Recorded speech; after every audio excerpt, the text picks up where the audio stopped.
அனைவருக்கும் வணக்கம். சிம்மராசிக்காரர்களே, நீங்கள் அமைதியாக இருந்தாலும் உங்களுக்குள்ள ஒரு ராஜகம்பீரம் இருந்துகிட்டே இருக்கும். அது நீங்கள் மறுக்கவே முடியாது. உங்களை புரிஞ்சுக்காதவங்க தான் உங்களை அகந்தா பிடிச்சவங்க, அகங்காரம் பிடிச்சவங்க, ஈகோ பிடிச்சவங்க எல்லாம் சொல்லுவாங்க அப்படின்னு நினைக்கவும் செய்வாங்க. ஆனால் உண்மையில் நீங்கள் அதிகமாக காதலிக்கிறவங்க, அதிகமாக காயப்படுறவங்க. உங்களுக்கு 2026 புத்தாண்டுக்கு அப்புறமா வாழ்க்கையில் என்ன மாற்றம் வரப்போகுது? யாரெல்லாம் உங்கள் நண்பர், யாரெல்லாம் உங்களோட துரோகி, எப்போ பண வரவு வரும், எப்போ ராஜயோகம் வரும், எந்த நேரம் உங்களுக்கு அதிர்ஷ்டம், எந்த தெய்வம் உங்களை காப்பாற்றும், அடுத்த 12 நாள் உங்களுக்கு எப்படி இருக்குன்னு வீடியோவில் விரிவாக தெரிஞ்சுக்க போகிறோம். சிம்ம ராசியோட அடிப்படை குணாதிசயம் என்ன அப்படின்னு கேட்டிங்கன்னா, சிங்கத்தின் சக்தி. இந்த ராசியில் பிறந்தவங்க தைரியமானவங்க, தலைமை பண்பு கொண்டவங்க, யாருக்கும் அடிமையாக இருக்க விரும்பாதவங்க, நேர்மையாக பேசக்கூடியவங்க, மனசு நல்லது, குடும்பத்துக்காக எதையும் செய்வாங்க. அவங்க அமைதியாக பொறுத்துக்கிறாங்க அப்படின்னா அவங்க மேலே வச்சுருக்கிற பாசத்தால் மட்டும்தானே தவிர பயந்து அவங்க அமைதியாக இருக்கவே மாட்டாங்க. பாசம் வச்சுட்டாங்க அப்படின்னா குடும்பத்துக்காக இவங்க எதையுமே செய்வாங்க. ஆனால் சீக்கிரம் கோவப்படுவாங்க. நம்பிக்கை வச்சவங்களாலவே இவங்க காயப்படுவாங்க. மனசில் இருக்க வழியை வெளியில் இவங்க காட்டவே மாட்டாங்க. சிம்மராசிக்காரங்க ஒரு முறை உடஞ்சிட்டாங்கன்னா மீண்டும் யாரையுமே எளிதில் நம்பவே மாட்டாங்க. இவங்களோட பாசத்தையும் நம்பிக்கையும் பெறது மற்ற ராசிக்காரங்க யாராக இருந்தாலும் அது அவங்களோட அதிர்ஷ்டம்னு சொல்லணும்.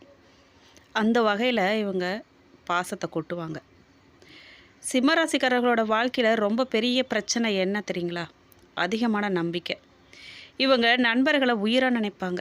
காதலில் முழு மனசையுமே கொடுப்பாங்க. குடும்பத்துக்காக அவங்களையே மறந்துடுவாங்க. ஆனால் அதுக்கு பதிலாக இவங்க சம்பாதிக்கக்கூடியது என்னன்னு கேட்டிங்கன்னா, துரோகம், ஏமாற்றம், பொய்யான உறவு, பண நஷ்டம், பின்னால் பேசுகிறது, முன்னால் சிரித்து நண்பர்கள் மாதிரி பழகிட்டு பின்னாடி போயிட்டு அவங்கள துரோகி மாதிரி பேசுறது. இவங்க ஃப்ரெண்டு, சொந்த பந்தம், அண்ணன் தம்பி, அக்கா தங்கச்சி தான் சொல்லி இவங்க வெள்ளந்தியாக மனசில் நினைக்கிறதெல்லாம் சொல்லுவாங்க. வெளிப்படையாக காட்டிக்குவாங்க. இவங்க சம்பாதனை முதல் கொண்டு இவங்க என்ன செய்ய போகிறாங்க, என்ன வாங்க போகிறாங்க எல்லாத்தையுமே வெளியில் சொல்லுவாங்க. ஆனால் இவங்கக்கிட்ட எல்லா வார்த்தையும் உண்மையும் வாங்கிக்கிட்டு பின்னாடி போயிட்டு இவங்களை பற்றியே பேசுவாங்க. இவங்களுக்கு துரோகத்தை மட்டும்தான் செய்வாங்க. உண்மையாக பழகவே மாட்டாங்க. ஆனால் இவங்க வெளுத்ததெல்லாம் பால், கருத்தது தண்ணின்னு சொல்லி இவங்க வெளிப்படையாக இருப்பாங்க. அந்த துரோகம் இவங்களுக்கு தெரிய வரும்போது இவங்க முழுசாக ஒரு கண்ணாடி பொருள் மாதிரி உடஞ்சி போவாங்க. ஒரு வாரம் 10 நாளைக்கு அதுவே இவங்க மனசில் ஓடிக்கிட்டே இருக்கும். ஆனால் இவங்களுக்கு துரோகம் பண்ணவங்க சாதாரணமாக இருப்பாங்க. எதுவுமே நடக்காத மாதிரியும் இவங்கக்கிட்ட சாதாரணமாகவும் பேசுவாங்க. இவங்கக்கிட்ட இருக்கிற வேண்டிய தேவையெல்லாம் அவங்க அனுபவிப்பாங்க. பல சிம்மராசிக்காரங்க நான் ஏன் இவ்வளோ நல்லது செஞ்சும் ஏன் எனக்கு இப்படி தான் நடக்குது அப்படின்னு நைட்டில் தூங்கும்போது அழுவாங்க. சிம்மராசியில் மிகப்பெரிய கஷ்டகாலம் இந்த ராசிக்காரர்களுக்கு வாழ்க்கையில் 2 கட்டம் ரொம்பவே கஷ்டமாக இருக்கும்.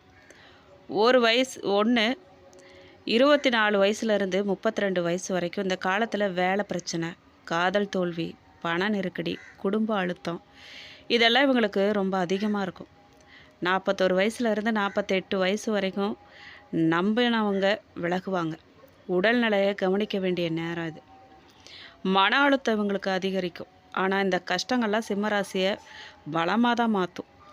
செல்வ செழிப்பு எப்போ வரும் அப்படின்னு கேட்டிங்கன்னா, சிம்மராசிக்காரர்களுக்கு பணம் மெதுவாக வந்தாலுமே பெரிய அளவில் வரும். தமிழ் புத்தாண்டுக்கு பிறகு பண வரவு இவங்களுக்கு அதிகரிக்கும். பழைய கடன்லாம் குறையும். நிலம், வீடு, வாகனம் வாங்கும் யோகம், தொழில் வளர்ச்சி, வெளிநாட்டு வாய்ப்பெல்லாம் உண்டாகும். குறிப்பாக ஆவணி மாதம் முதல் கார்த்திகை வரைக்கும் மிகப்பெரிய அதிர்ஷ்டகாலமாக இவங்களுக்கு இருக்கும். இந்த நேரத்தில் எதிர்பாராத பணம், புதிய வேலை, உயர்வு, தொழில் விரிவாக்கம் நடக்கும். இவங்க யாருக்கிட்டலாம் எச்சரிக்கையாக இருக்கணும்னு கேட்டிங்கன்னா, சிம்மராசிக்காரங்க எல்லாரையுமே நம்பக்கூடியவங்க தான், இனிமையாக பேசக்கூடியவங்க. ஆனால் இவங்க கவனமாக இருக்கணுங்கிறத மனசில் இவங்க பதிய வைக்கணும். குறிப்பாக பண விஷயங்களில் நண்பர்களை நம்பவே கூடாது. உறவினர்கிட்ட ரகசியங்களை பகிரவே கூடாது. ஆனால் இவங்களால் ரகசியத்தை காக்கவே முடியாது. அவங்க ரகசியம்னே நினைக்க மாட்டாங்க. அவங்க நம்ம நண்பர்கள் தானே, உறவினர்கள் தானே அப்படின்னு இவங்க வெளிப்படையாக எல்லாத்தையும் கொட்டிடுவாங்க. அதுதான் இவங்கக்கிட்ட இருக்கிற பெரிய மைனஸே அதுதான். அப்படி தான் இருக்கக்கூடாது. ரகசியங்களை யாருக்கிட்டையும் எதுவும் சொல்லக்கூடாது. தொழிலை பற்றியோ, குடும்பத்தை பற்றியோ, பணத்தை பற்றியோ எதுவாக இருந்தாலுமே ஒரு துளி கூட வெளியே காட்டவே கூடாது. வேலை செய்கிற இடத்துல பொறாமை. கூட வேலை செய்கிறவங்க நல்லாவே பேசிகிட்டு இருப்பாங்க. ஆனால் பொறாமை முழுக்க உங்கள் மேலே தான் இருக்கும். அது மட்டும் இல்லை, நீங்கள் ஒரு இடத்துல குடியிருக்கீங்க, உங்கள் வீடு பக்கத்தில் இருக்காங்க, நல்ல நண்பர்களாக பழகுறாங்க, அக்கம் பக்கத்தில் இருக்கிறவங்க அப்படின்னு நீங்கள் நினச்சிங்க அப்படின்னா அது ரொம்ப தப்பு. கூட நல்லாவே பேசுவாங்க, பழகுவாங்க. ஆனால் அவங்களோட கண் திருஷ்டி, பொறாமை, பார்வை, கெட்ட எண்ணம் எல்லாம் உங்கள் மேலே தான் இருக்கும். நீங்கள் யாருக்கும் எதுவும் நினைக்கவும் மாட்டீங்க. யார் என்ன செய்கிறாங்க என்னன்னு நீங்கள் கண்டுக்கவும் மாட்டீங்க. நீங்கள் உண்டு, உங்கள் வேலை உண்டு, உங்கள் பொழப்பு உண்டுன்னு நீங்கள் இருப்பீங்க. ஆனால் அவங்க அப்படி இருக்கவே மாட்டாங்க. அவங்களோட மொத்த எண்ணம், பார்வை, டார்கெட்டே நீங்களாக தான் இருப்பீங்க. நீங்கள் சிரித்து பேசுனா கூட, ஐயோ சிரித்து பேசுகிறாங்களே, எப்படி எப்படி இருக்காங்க இப்போ, உங்கள் மேலே தான் முழு கண் திருஷ்டியும் பொறாமையும் இருக்கும். அதனால் கவனமாக இருங்க. உறவினராக இருந்தாலும் சரி, ஃப்ரெண்ட்ஸாக இருந்தாலும் சரி, அக்கம் பக்கத்து வீடுகாரங்களாக இருந்தாலும் சரி, முக்கியமாக அவங்கக்கிட்ட தான் நீங்கள் தெளிவாக கவனமாக இருக்கணும். 2026 சிரித்த முகத்தோடு இருக்கும் ஒருவர் உங்களை ஏமாற்ற முயற்சிப்பாங்க. மனசில் வையுங்க. தமிழ் புத்தாண்டுக்கு பிறகு சிம்மராசி எப்படி இருக்கும்னு கேட்டிங்கன்னா, தமிழ் புத்தாண்டுக்கு பிறகு சிம்மராசிக்கு வாழ்க்கை மெதுவாக உயரத் தொடங்குங்க. நீண்ட நாள் ஆசைகள்லாம் நிறைவேறும். திருமண பேச்சு நடக்கும். தொழிலில் லாபம், சமூக மரியாதை உயர வாய்ப்பு இருக்குது. எதிரிகள்லாம் விலகுவாங்க. ஆனால் நீங்கள் கோபத்தை கொஞ்சம் கட்டுப்படுத்தணும். உங்கள் கோபம் நியாயமானதாக இருக்கும். நியாயமான விஷயத்துக்கு தான் நீங்கள் கோபப்படுவீங்க. நீங்கள் நேர்மையாக இருப்பீங்க, நல்லவங்களாக இருப்பீங்க. அதையே நீங்கள் மற்றவங்கக்கிட்ட எதிர்பார்த்து அது கிடைக்காத சமயத்தில் நீங்கள் கோபப்படுறீங்களே, அது ரொம்ப தப்பு. அது உங்களுக்கு தான் எப்போவுமே பாதகமாக முடியும். உங்கள் மேலே தான் கெட்ட பேர் வரும். இவங்க கோபப்படுறவங்க, அடம் பிடிக்கிறவங்க அப்படின்னு அவமான கெட்ட பேர் வரும். அதனால் கொஞ்சம் கவனமாக இருங்க. உடல் நலத்தை நீங்கள் கவனிக்கணுங்க. அடுத்த 12 நாள் உங்களுக்கு எப்படி இருக்கும் அப்படின்னு கேட்டிங்கன்னா, முதல் 4 நாளில் உங்களுக்கு மன அழுத்தம் உண்டாகுங்க. யாரோ ஒருத்தரோட வார்த்தையால் உங்களுக்கு கவலை வரும். சின்ன சின்ன செலவுகள்லாம் வரும். அடுத்த 4 நாளில் நல்ல செய்தி கிடைக்கும். பணவரவு, நண்பர்கள் உதவி, வேலை வாய்ப்பு அதெல்லாம் உருவாகும். கடைசி 4 நாளில் பார்த்தீங்க அப்படின்னா, குடும்ப மகிழ்ச்சி, காதலில் முன்னேற்றம், புதிய தொடக்கம், அதாவது தொழிலோ அல்லது படிப்பு சம்மந்தமாகவோ ஏதாவது ஒரு புதிய தொடக்கமாக அது இருக்கலாம். பயணம் வரும். இந்த 12 நாளில் நீங்கள் ஒரு முக்கிய முடிவு உங்கள் வாழ்க்கையவே மாற்றும். நீங்கள் எந்த நேரத்தில் ஊட அணிஞ்சிங்க அப்படின்னா அதிர்ஷ்டம் வரும் அப்படின்னு கேட்டிங்கன்னா, உங்களுக்கு அதிர்ஷ்டமான நிறங்கள்லாம் தங்க நிறம், ஆரஞ்சு, சிவப்பு, மஞ்சள். இந்த நிற உடைகள்லாம் உங்களுக்கு நல்ல வைப்ரேஷனை ஈர்க்கும். மன அமைதியை கொடுக்கும், மன தெளிவை கொடுக்கும், தன்னம்பிக்கையை அதிகரிக்கும், அதிர்ஷ்டத்தை ஈர்க்கும், மக்களோட கவனத்தை ஈர்க்கும், நல்ல மனுஷங்களோட கவனத்தை. நீங்கள் எந்த நிறத்தையெல்லாம் தவிர்க்கணும்னு கேட்டிங்க அப்படின்னா, முழுக்க கருப்பு, அடற்கருப்பு, மங்கலான சாம்பல் நிறம் இதெல்லாம் உடுத்த வேண்டாம். இது பேட் வைப்ரேஷனை ஈர்க்கும், மன அமைதியை கெடுக்கும், மனக்குழப்பத்தை உண்டாக்கும், தெளிவான முடிவெடுக்க முடியாது உங்களால். இந்த நேரத்தையெல்லாம் நீங்கள் பயன்படுத்துகிறத தவிர்க்கிறது நல்லது. சிம்ம ராசிக்கான அதிர்ஷ்ட எண்கள் என்னன்னு கேட்டிங்கன்னா, 1, 3, 5, 9. இந்த நம்பரில் வரும் நாட்களில் முக்கிய முடிவுகள்லாம் நீங்கள் எடுக்கலாம். அது உங்களுக்கு நல்ல பலனை தர விதமாக அமையும். சிம்ம ராசிக்கான தெய்வம் என்ன அப்படின்னு கேட்டிங்கன்னா, சிம்ம ராசிக்காரர்களை காக்கிற தெய்வம் சூரிய பகவான், முருகப்பெருமான், நரசிம்மர். நீங்கள் நரசிம்மரை நல்லா கெட்டியாக பிடிச்சிக்கலாம்.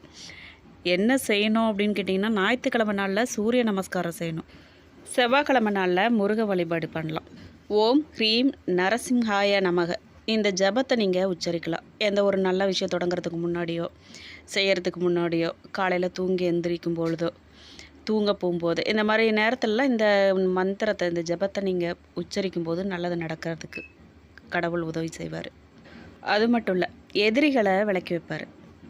மன அமைதி கிடைக்கும், பணவரவை அதிகரிக்கும், திருமண பலன் எப்படி இருக்கும் அப்படின்னு கேட்டிங்கன்னா, சிம்மராசிக்காரர்களுக்கு காதலில் உண்மையாக இருக்கக்கூடியவங்க இந்த சிம்மராசிக்காரங்க.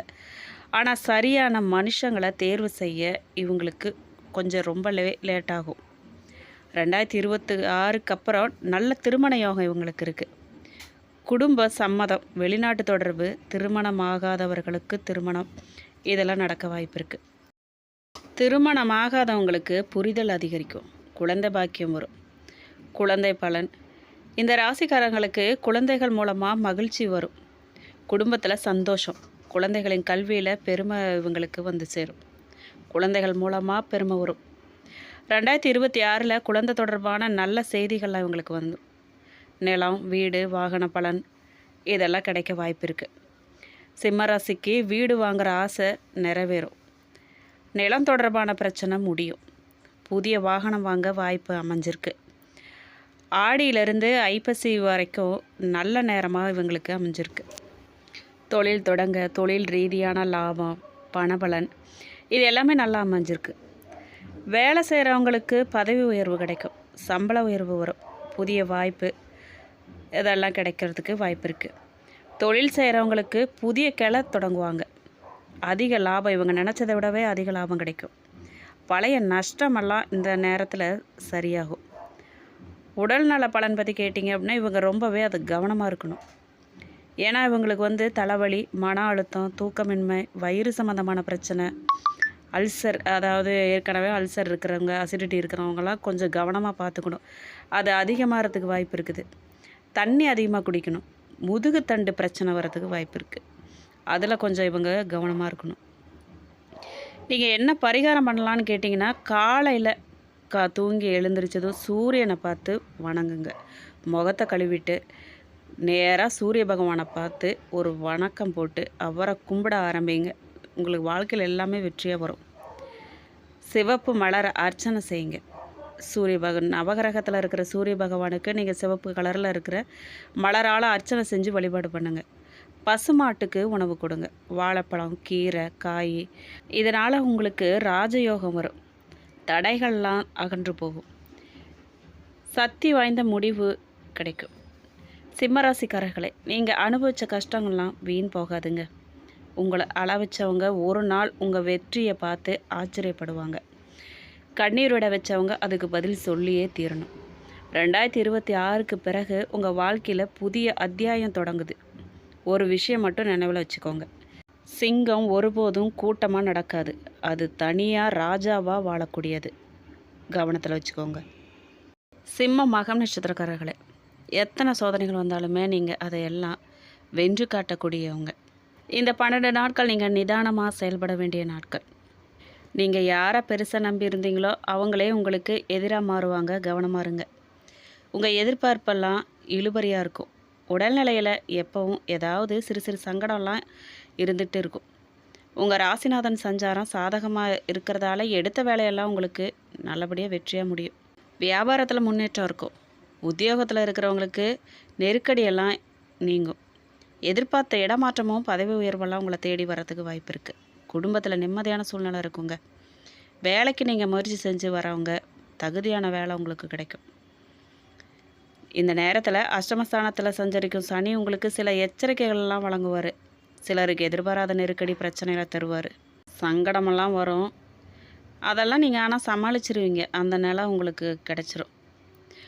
மாணவர்களுக்கு எதிர்பார்ப்பெல்லாம் பூர்த்தி ஆகுங்க.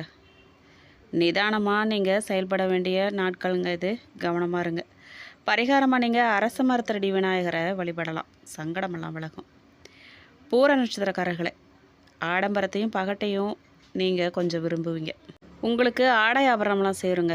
வியாபாரத்தில் ஏற்பட்ட தடையெல்லாம் விலகும், நீங்கள் கவலைப்படாதீங்க. மூடி வச்சுருந்த தொழிலை நீங்கள் மறுபடியும் தொடங்கி லாபம் பார்ப்பீங்க. கையில் உங்களுக்கு நிறைய பணம் பொருளும், வருமானம் அதிகமாக வர வாய்ப்பு இருக்குங்க. சிலருக்கு கடன் தொலைலேருந்து கொஞ்சம் விடுபடுவீங்க. சிலருக்கு எதிர்பாராத இடத்துல இருந்து பணம்லாம் வரும். தைரியம், தன்னம்பிக்கைலாம் உங்களுக்கு அதிகமாக வரும். குடும்பத்தில் நிம்மதியான நிலைமை உருவாகும். திருமண வயசில் இருக்கிறவங்களுக்கெல்லாம் நல்ல வரன் வரும். செலவு விஷயத்தில் கொஞ்சம் கவனமாக இருங்க. தந்தை வழி உறவெல்லாம் உங்களை தேடி வருங்க, உதவி செய்வாங்க. புது இடம் வாங்க முயற்சியெல்லாம் உங்களுக்கு வெற்றியாக முடியும். சொந்த வீட்டில் நீங்கள் பால் காய்ச்சுவீங்க. உத்திர நட்சத்திரம் 1ஆம் பாதக்காரர்களே, எந்த இடத்துல இருந்தாலுமே நீங்கள் அந்த இடத்துல முதன்மையாக இருக்க நினைப்பீங்க. உங்களை பொறுத்த வரைக்கும் எடுத்த வேலை எல்லாமே லாபமாக இருக்கும். உத்தியோகத்தில் எதிர்பார்த்த இடமாற்றம், பதவி உயர்வெல்லாம் உங்களுக்கு கிடைக்கும். அதிகாரிகள் ஆதரவால் உங்களுக்கு நம்பிக்கை அதிகரிக்கும்.